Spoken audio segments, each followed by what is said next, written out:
Wine షాప్కి వెళ్ళాలంటే పోను 4 కిలోమీటర్లు, రాను 4 కిలోమీటర్లు, రోజుకి 8 కిలోమీటర్లు నడవాలని విషయం నీకు తెలుసా? నాకు తెలుసు.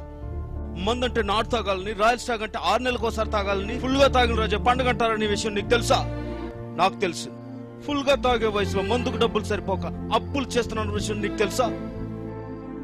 ఆకలిస్తే బిర్యానీ పాయింట్ వైపు, దాహం వేస్తే వైన్ షాప్ వైపు చూసే మనుషులు ఇంకా ఈ సమాజంలో, నువ్వు బతుకుతున్న ఈ సమాజంలో ఉన్నారని నీకు తెలుసా?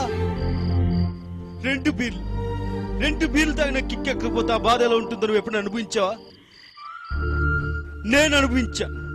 రాత్రి ముందు ఎక్కువైపోయి హ్యాంగ్ ఓవర్ వల్ల కొన్ని టన్నుల బరువుతో నెట్టి మీద కొట్టినట్టు నీకెప్పుడైనా అనిపించిందా? మందు దొరికి గ్లాసు వాటర్ ప్యాకెట్ దొరకకపోతే ఎంత బాధగా ఉంటుంది ఎప్పుడు నువ్వు అనుభవించావా? నువ్వు ఎప్పుడైనా అనుభవించావా? మనకి ఈ సమాజంలో తాగడానికి మన దగ్గర ఉన్న పేరు, మన దగ్గర ఉన్న అధికారం, మన శక్తి ఏది సరిపోదు. ఈ జనం మధ్య తాగలేక దూరంగా పోయి తాగాలని నీకు ఎప్పుడైనా అనిపించిందా? వైన్ షాప్ ఎప్పుడైనా నీకు గుళ్ళగా కనిపించిందా? బీర్ పట్టుకుంటే ధైర్యంగా ఉంటుందని ఎప్పుడైనా నీకు అనిపించిందా? ఒక బీర్ తాగి ఇంట్లో దొరికిపోతే బాధ ఎలా ఉంటుందో తెలుసా? నీకు తెలుసా? అందుకే వైన్ షాప్ కి వెళ్ళాను, బీర్ కొనుక్కున్నాను, తాగుబోతునయ్యాను.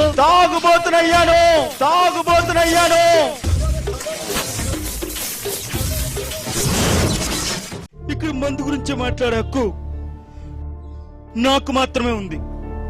నీకు లేదు, ఖచ్చితంగా నీకు లేదు.